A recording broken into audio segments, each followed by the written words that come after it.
İşğaldan azad edilən ərazilərə böyük qayıdış davam edir. Bu dəfə Şuşanın Kiçik Qala dərəsi, eləcə də Xocavəndin Quzey Xırman və Güney Xırman kəndlərinin sakinləri uzun illərin həsrətinə son qoyaraq yola düşdülər.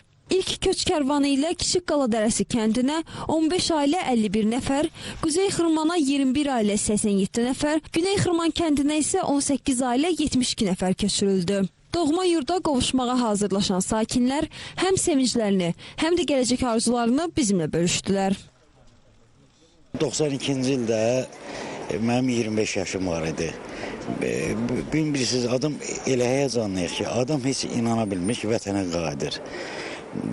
Bütün qaçqınlarımızı arzu edirəm. Allah şəhidlərimizə rəhmət eləsin, qazilərimizə şəfa versin, prezidentimizə, ali baş komandanımıza Allah can sağlığı versin.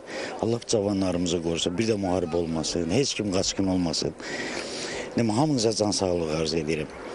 Bütün xalqımızı göz aydınlığı verirəm ki, bir gün qələbəmiz var bizim. Çox sevinçliyik.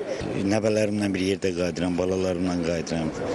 Gələndə 4 nəfər idi, indi çox, 10 nəfərdən çoxuq. Doğma torpaqlarımıza qayıdırıq, sevinçli yaşayırıq və prezidentimizə təşəkkürümüzü bildiririk.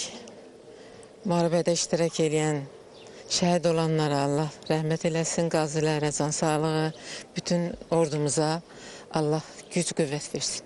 Mən özüm 3 yaşımda çıxmışam Qala dərəsinə.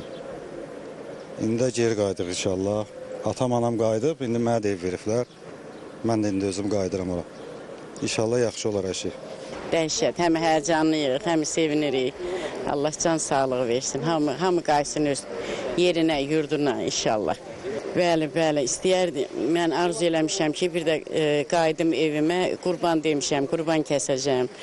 Ondan bütün hamı qaysın elinə, arzu eləmişəm. Qızımın toyunu eləyim orada, ən mənim üçün önəmli. Qeyd edək ki, bugün evlərinə dönən sakinlər indiyə qədər Respublikanın müxtəlif bölgələrində əsasən yataqxanalarda, sanatoriya və inzibati binalarda müvəqqəti məskunlaşan ailələrdir.